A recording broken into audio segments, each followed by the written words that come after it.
Inilabas na ng Commission on Elections ang pinalabilang ng mga kakandidato na mapapabilang ang pangalan sa balota sa 2025 national and local elections. Si Luisa Erispe sa sentro ng balita. Habang tuloy-tuloy ang pag-iimprenta ng mga balota para sa 2025 national at local elections, ang COMELEC inilabas na ang pinal na bilang ng mga kakandidato na mapapabilang ang pangalan sa balota. Base sa bilang ng COMELEC, aabot ito sa 41,678 na mga kandidato. Mula ito sa higit kumulang 44,000 na nagsumite ng kanilang mga Certificate of Candidacy.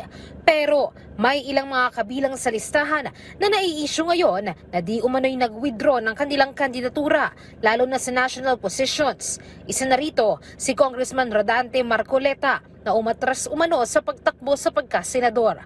Paglilinaw ng COMELEC, kasama pa rin naman ang kanyang pangalan sa balota. Ay hindi po, totoo yun, fake news po yun, sapagkat yun po ay noong 2022 election siya nag-withdraw at hindi po siya nag-withdraw ngayon 2025. So yan po ay fake news at sana po ay kumakalat kasi sa social media, hindi paniwalaan ng mga kababayan. Si Congressman Erwin Tulfo naman na kine-question kung matatanggal nga ba sa listahan ng kandidato sa pagkasenador dahil sa naging convicted umano siya ng libel case.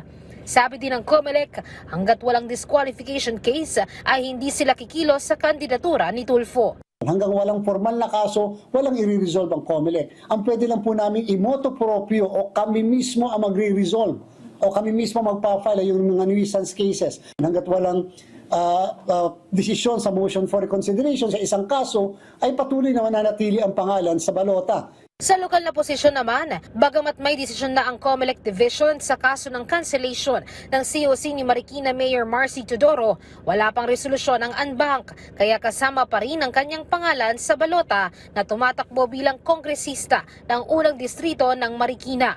Para naman kay Noel Rosal na muli sanang tatakbo para sa pagkagobernador ng Albay, ay nanindigan naman ang COMELEC Anbank na sapat lang na ma-disqualify siya at hindi makatakbo dahil mayroon na itong desisyon mula sa ombudsman na perpetual disqualification. Samantala, ngayong araw naman, naglabas na rin ang desisyon ang COMELEC na ma-exempt ang ayuda para sa Kapos ang Kita Program o AKAP ng DSWD mula sa election spending ban.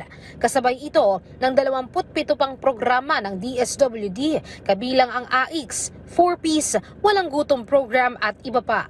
Pero kahit naman exempted na ang mga nasabing programa, mahigpit ang bili ng COMELEC na bawal makita ang isang politiko o kandidato sa lugar habang namamahagi ng ayuda. Luisa Erispe para sa Pambansang TV sa Bagong Pilipinas.